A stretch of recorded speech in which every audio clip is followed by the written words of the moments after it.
आपसे पूछता हूं, आप यहां से बाहर निकले और एक व्यक्ति ने उठा के आपको पत्थर मारा, तो आपको लग गई तो दर्द हुआ और पत्थर देख के आपको आक्रोश भी उत्पन्न हुआ, सामान्य जो होता है रेगुलर।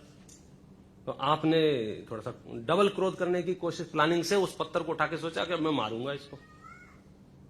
देखा तो सामने वाले ने कहा कि भाई साहब जिसने पत्थर मारा है वो पागल है, उसके हाथ में 2 पत्थर और हैं। अब क्या करोगे बताओ? अब आप पागल को पत्थर मारोगे? क्यों पागल को पत्थर क्यों नहीं मार रहे हो?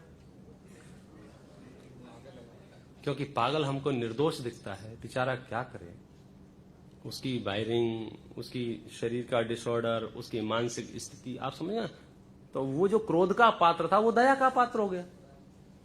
आया गुस्सा ही था, लेकिन जब मुझे ये पता चला कि पत्थर फेंकने वाला विक्षिप्त है, पत्थर फेंकने वाला पागल है, तो अब मैं उसको पत्थर नहीं फेंकूंगा और फेंकने लग जाऊं तो उससे बड़ा पागल फिर मैं कहलाऊंगा। आप मुझे बड़ा पागल समझोगे कि नहीं समझोगे कि मैं पागल को पत्थर मार रहा हूं? तो मैं आपसे कहना चाहता हूं, ये बात कहना मत किसी से, समझ लेना बस। जब भी आपके आसपास कोई क्रोध करता हुआ दिखाई दे, मन ही मन में सोचना बेचारा पागल हो गया है। उस पर तुम क्रोध मत करना, वो दया का पात्र है, वो करुणा का पात्र है, वो वात्सल्य का पात्र है, वो आपके आक्रोश का पात्र नहीं है। और सच बात है, ऐसा नहीं जैसे मन बहलाने को बोल रहा हूं, सच में ही उस काल में उस जीव के इतना क्रोध का उदय आया है कर्म परमाणुओं का, तब तो वो इतना क्रोध कर रहा है। कब तक करेगा? जब तक वो उदय रहेगा।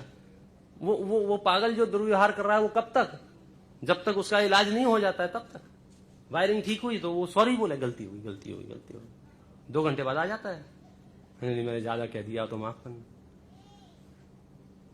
सामने वाले को निर्दोष जब तक हम नहीं देखेंगे तब तक हमारा क्रोध शांत नहीं होगा, हम उसे क्षमा नहीं करेंगे। हम ये मान के चल रहे हैं कि वो जानबूझ के मुझे पीड़ा पहुंचा रहा है, और डॉक्टर ये कह रहा है कि भैया वो जानबूझ के नहीं पहुंचा रहा, उसका कंट्रोल नहीं रहता है।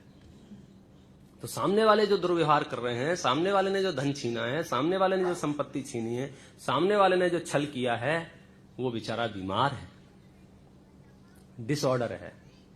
कितने ही शरीर के डिसऑर्डर होते हैं, कितने ही मस्तिष्क के डिसऑर्डर होते हैं। अज्ञान और कषाय क्या है? एक डिसऑर्डर ही तो है।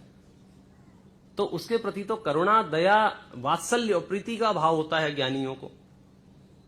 सत्य तथ्य समझ लो तो गुस्सा आता ही नहीं है। जब किसी ने मेरे प्रति आज तक अपराध किया ही नहीं है, मैंने अपने ही परिणामों से हुए सुख दुख को भोगा है, तो मैं किसको शत्रु मानूं? इसलिए मैं सबको क्षमा करता हूं। क्षमा करता हूं माने सबके प्रति क्षमा भाव धारण करता हूं, कोई मुझे शत्रु नहीं। ये वो कल जो तुम्हें गाली दे रहा था, हाँ वो गाली नहीं दे रहा था। कौन गाली दे रहा था? उसके जो क्रोध कर्म का उदय था ना, वो गाली, वो तो निर्दोष है। हमको क्या लग रहा है? नानजी भाई चिल्लाए तो हमको क्या लग रहा है? अब नानजी भाई की छुट्टी करो। नहीं, नानजी भाई को तो बैठे रहने दो, चिल्लाने की छुट्टी करना है। हम मिक्स क्यों कर देते हैं? शरीर में यदि विकार उत्पन्न हुआ, शरीर को बुखार आया, तो डॉक्टर के पास जाते हैं काहे के लिए? बुखार नष्ट करने के लिए कि शरीर नष्ट करने के लिए? नहीं, शरीर को तो रहने दो, बुखार को निकाल दो। तो ऐसे ये जो भद्र परिणामी जीव हैं, कदाचित कोई विकार आ गया है तो हम उस व्यक्ति से घृणा कैसे कर सकते हैं जिसमें वो विकार आया है?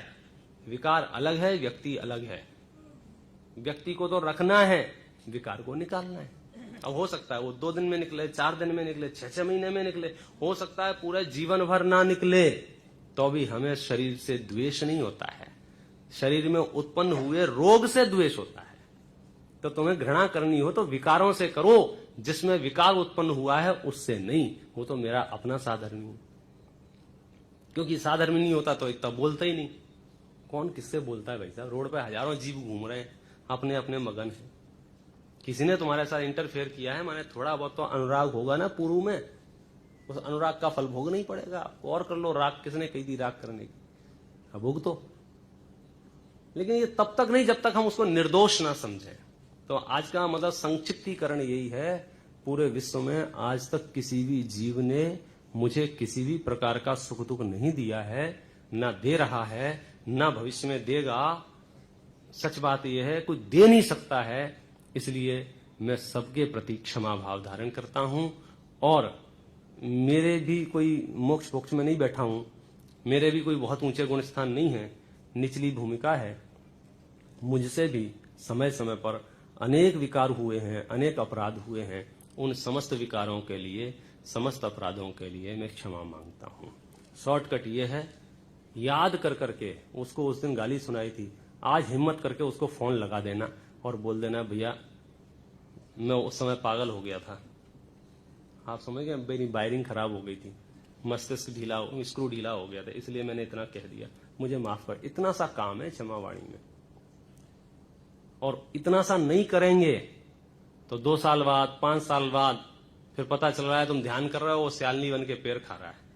अभी सलटा लो ना यार, लंबा क्यों करते, यहीं की यहां। जैसे वस्त्रादि को धो लेते हैं, ऐसे क्षमा वाणी महापर्व पर इस आत्मा को धो लो, और धोने के बाद जो आत्मा होगी ना बहुत स्वच्छ होगी, फिर आपका मन लगेगा, सामायिक में मन लगेगा, धर्म ध्यान में मन लगेगा, स्वाध्याय में मन लगेगा। इस तरह से वीतरागता का जन्म